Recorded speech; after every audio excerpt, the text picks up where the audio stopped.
அவ்வளோ அசால்ட் இருக்கு. இந்த படத்தை ஆரம்பித்த எண்டு வரைக்கும் நான் சொல்லிகிட்டே போயிடுவேன். ஏன்னா இந்த மாதிரி படங்களும் நான் சொல்ல முடியும். கௌதம் வாசுதேவன் சார் மாதிரி படங்கள் என்னால் சொல்ல முடியாது. இது வரைக்கும் அடித்ததெல்லாம் சும்மா நான் அது போர் கிடையாது, செக்ஸு கிடையாது. இப்போ அடிக்கிற மாதிரி இதுதான்டா செக்ஸு.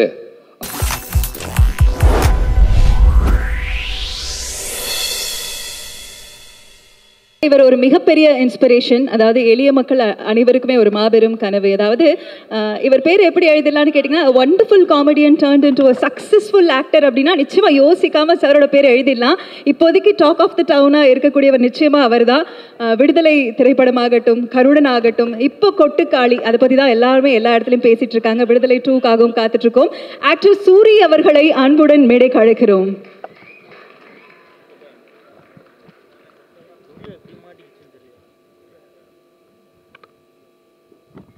வந்திருக்க அனைவருக்கும் வணக்கம். ரொம்ப சந்தோஷமாக இருக்குது. நேற்று இந்த படம் பார்த்தேன். நான் பார்த்தேன்றத விட பார்ப்பதற்கான ஒரு நல்ல வாய்ப்பு கொடுத்தாரு மாரியண்ணே. ரொம்ப நன்றிங்கண்ணே. இந்த படம் பார்த்துட்டு வெளியில் வரப்போ எல்லாத்துக்கும் என்ன ஒரு கணம் இருந்துச்சோ அதே கணம் தான் எனக்கு இருந்துச்சு. வெளியில் வந்த உடனே மாரியண்ணனை இறுக்கி கட்டி பிடிச்சேன். அத்தனை முத்தங்கள் கொடுத்தேன். அவர் முகத்தவே நினச்சிட்டு நினைக்கிறேன் நான் முத்தம் கொடுத்து. நான் இருக்க கட்டி பிடிச்சது எந்த அளவுக்கு கட்டி பிடிச்சி எனக்கு தெரியலை. கண்டிப்பாக என்னோடய கை தடம் அவர் மேலே பதிஞ்சிருக்குன்னு நினைக்கிறேன். அந்த அளவுக்கு எனக்கு இந்த படம் பிடிச்சிருந்துச்சு. படம் பிடிச்சது அப்படின்றத விட மிஸ்கின் சொன்ன மாதிரி பாடம் தான்.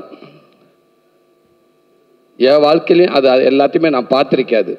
கண்டிப்பாக எல்லார் வாழ்க்கையில் அது பார்த்ததுனால தான் ஒரு விஷயத்தை படம் பண்ண முடியும். சும்மா ஒருத்தர் மட்டும் ஒரு வாழ்க்கைக்குள்ளே இருந்த மட்டும் அது படமாக கொண்டு வந்துட முடியாது. எல்லார் வாழ்க்கைக்குள்ளே இது இருக்குது. நான் அதை பார்த்துருக்கேன். எல்லோரும் சொன்னாங்க இது முதல் படம் அப்படின்னு. அண்ணனுக்கு அவர் பண்ண வேண்டிய முதல் படம் அப்படின்னு. இது 4வது படம் அவர் பண்ணியிருக்கிற அந்த படத்துக்கான பெருமையாக இருக்கும்னு நான் நினைக்கிறேன். இது முதல் படமாக பண்ணியிருந்தாருன்னா மாது செல்வராஜன் நம்மளோட வாழை அப்படின்னு போயிருக்கும். எல்லோரும் பார்த்துருப்பாங்க, இல்லைன்னு சொல்ல நல்ல விதமாக எழுதியிருப்பாங்க. அதனால தான் இன்றைக்கி இவ்வளோ பெரிய மேடை, இத்தனை பெரிய இயக்குநர்கள், இன்றைக்கி தலை சிறந்த இயக்குநர்கள், சினிமாவுக்கு முக்கியமாக டெக்னீஷியனுங்க, தயாரிப்பாளர்கள், ஒட்டுமொத்த பேர் சேர்ந்து எப்படி ஒரு குடும்பத்தில் ஒரு நல்ல விஷயம் நடந்துச்சுன்னா அந்த உறவுகள் அத்தனை பேர் வந்து சேர்ந்து எப்படி அதை கொண்டாடுவாங்களோ அதே போல் இன்றைக்கி தமிழ் சினிமாவில் இருக்க உறவுகள் அத்தனை பேருமே வந்து இன்றைக்கி ஒருத்தர் இங்கே நிற்க வச்சு கொண்டாடுறாங்கண்டா அதற்கு தகுதியான ஆள் கண்டிப்பாக நம்ம மாது செல்வராஜன் இருக்கான்ற நான் ரொம்ப ஆணித்தனமாக சொல்கிறேன். வாழ்த்துக்கள்னே உங்களை பெற்றவங்களுக்கும் உங்கள் கூட இருந்த மற்றவங்க எல்லாருக்கும், உங்கள் குடும்ப உறுப்பினர்கள், உங்கள் மண்ணின் மைந்தர்கள், உங்கள் உறவு எல்லாரும் காலங்காலமாக சந்தோஷப்பட்டு ஒரு மலை மேலே ஏறி நின்று வான உயர கத்துறதுக்கான தகுதியான ஒரு படமாக இருக்குன்னு நினைக்கிறேனே. தகுதியான மனிதராக நீங்கள் இருப்பீங்கன்னு நினைக்கிறேனே. ரொம்ப சந்தோஷனே. அதே மாதிரி அந்த ஸ்கூலில் வந்து எனக்கு அந்த மாதிரி லைஃப் இருந்திருக்கு. நான் ஸ்கூலில் படிக்க போகல, சாரி, நீங்கள் டக்குன்னு பதற வேண்டாம். எங்களுக்கு அந்த மாதிரி நானும் லவ் பண்ணியிருக்கேன். அந்த டீச்சர் இல்லை, அந்த டீச்சர் கொண்டு ஒரு டிஃபன் பாக்ஸை, அந்த டீச்சர் டெய்லி வந்து நல்ல சாப்பாடாக கொண்டு வருவாங்க. அந்த டீச்சர் அம்மா வந்து அந்த எல்லாத்துக்கும் ஒரு தெரியாதனமும் ஒரு உருண்டையை கொடுத்துட்டாங்க. சாப்பிட்றப்ப எல்லா பேரும் கை நீட்டிகிட்டு இருப்பானுங்க. நாங்களும் கை நீட்டிக்கிட்டே கொடுத்துட்டே இருப்பாங்க. ஓரளவுக்கு அந்த அவங்களுக்கு தேவையானவோ மற்ற எல்லாத்துக்கும் கொடுத்துருவாங்க. இப்போ பார்த்துக்கிறேன் ரொம்ப போச்சு. அதுக்கப்புறம் ஒரு ஸ்டேஜ் அந்த அம்மாவுக்கு சாப்பாடு இருக்கா, டீச்சருக்கு எல்லா சாப்பாடும் கொடுத்துருவாங்க. டக்குன்னு ஒரு நாளைக்கு ஒரு ரூல்ஸ் போட்டாங்க. பார் இந்த நம்ம இதில் சொல்கிற மாதிரி எவன் கிளாஸில் ஃபஸ்ட்டு அவன் டான்ஸ் கிளாஸுக்கு கலந்துக்கிறேன் அப்படின்ற மாதிரி எவன் 1லேருந்து 5க்குள்ள நல்ல மார்க் எடுக்கிறான்னு அவனுக்கு மட்டும்தான் உருண்டை அப்படின்ட்டாங்க. அதுக்கப்புறம் நமக்கு உருண்டைக்கு ரொம்ப தூரமாகிடுச்சு, சாப்பாடு ரொம்ப தூரமாகிடுச்சு.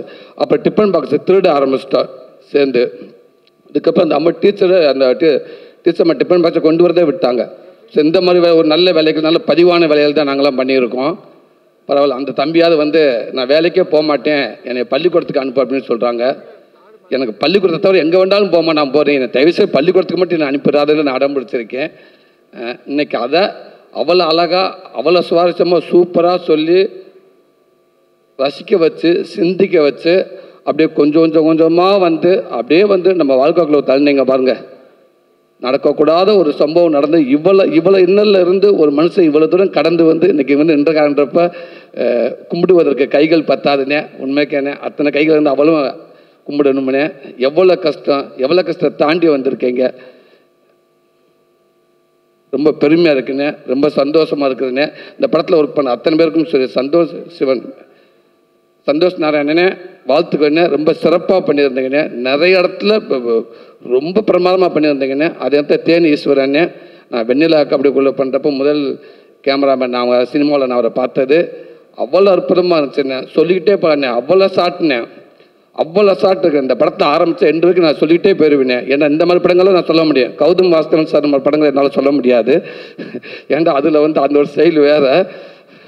ஆமாம், அதுக்கு எனக்கு ரொம்ப தூரமாக இருக்கணும். ஆனால் இதில் அப்படியே கவிதையாக இருந்துச்சு, அப்படி இருந்துச்சு நிறையா செட்டு. அதில் அந்த பையன் ஓடியாந்து ஃபஸ்ட்டு அங்கே கீழே இருந்து கட்டில் கீழே எழுப்பி விட்டு வேகமாக ஓடியாந்து போகிற வழியில் அந்த டம்முன்னு பாலத்தை கீழே குதிச்சு அந்த தண்ணி அள்ளி முகத்தை கழுவிட்டு அள்ளி குடிச்சிட்டு போய் பாருங்கண்ணே. இதை விட ஒரு பதிவு எதுவுமே இருக்கான்னு நினைக்கிறேன். அது மாரியண்ணே உங்களை சார்ந்ததேன். தேனீஸ்வரன் நான் படம் பிடிச்ச விதம் அவ்வளோ சூப்பராக இருந்துச்சுன்னு. நடித்த அத்தனை பேர்த்துக்கும் என்னோட மனமார்ந்த வாழ்த்துக்கள். தம்பிகளா தமிழ் சினிமாவுக்கு அற்புதமான ஒரு நடிகரை கொடுத்துட்டார் அண்ணன். அந்த செல்ல குட்டிகளுக்கு, கட்டி பெத்தார்களுக்கு, தங்க பெத்தார்களுக்கு மனமார்ந்த வாழ்த்துக்கள். எல்லாத்துக்கும் நன்றி. நன்றி.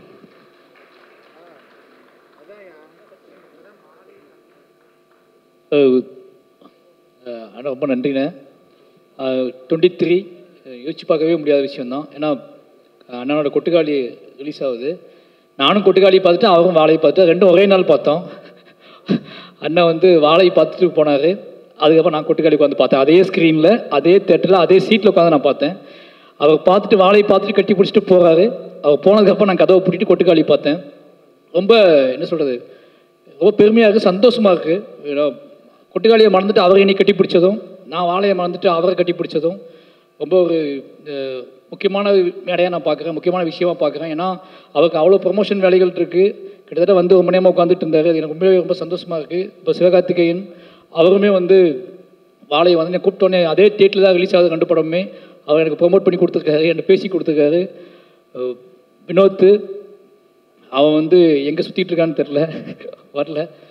ரொம்ப நிச்சயமாகவே எனக்கு ரொம்ப சந்தோஷமாக இருக்குது. 2 படமும் ஒன்றா வருது அப்படிங்கிறதுல வந்து 2 படம் ஒன்றா டேட்டு போடும்போதே அடிக்கடி பேசிகிட்டு இருக்க ஆட்கள் தான். நாங்கள் அடிக்கடி பேசிகிட்டு இருக்க ஆட்கள் போது வாழை ரிலீஸ் ஆகுது, பொட்டுக்கள் ரிலீஸ் ஆகுது, 2 பேரும் 2 படமும் ஒன்றா ரிலீஸ் ஆக வேண்டிய படம் அப்படிங்கிற மாதிரி தோண ஆரம்பிச்சிருச்சு. ஒரு கட்டத்துக்கு மேலே 2 ஒன்றா வந்தால் இன்னும் பெட்டராக இருக்கும்னு தோண ஆரம்பிச்சிருச்சு. அப்படி தான் வாழையும் கொட்டுக்காளியும் வருது. நிச்சயமாக வாழையும் எழுதக்கூடிய கைகள் எல்லாமே கொட்டுக்காளியும் எழுதுனா ரொம்ப சந்தோஷமாக இருக்கும். கொட்டுக்காளியும் எழுத கைகள் எல்லாம் வாழையும் எழுதுனா சந்தோஷமாக இருக்கும். ஏன்னா 2 பேருமே சாதாரண மண்ணிலிருந்து புடுங்கி எடுத்துகிட்டு வந்த கதைகள்.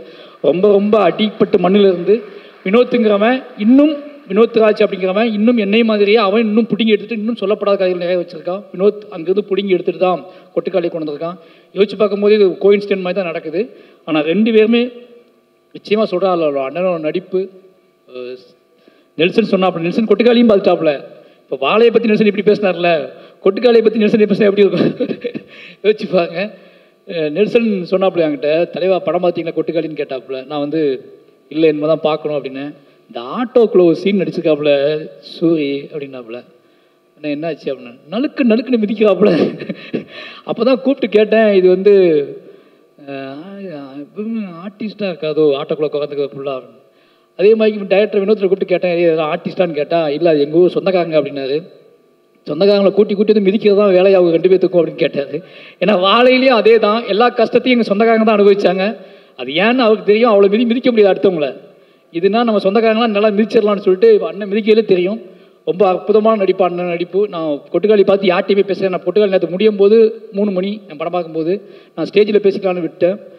ரொம்ப ஒரு பெருமைப்படக்கூடிய ஒரு படைப்பாக அந்த படம் இருக்கும்.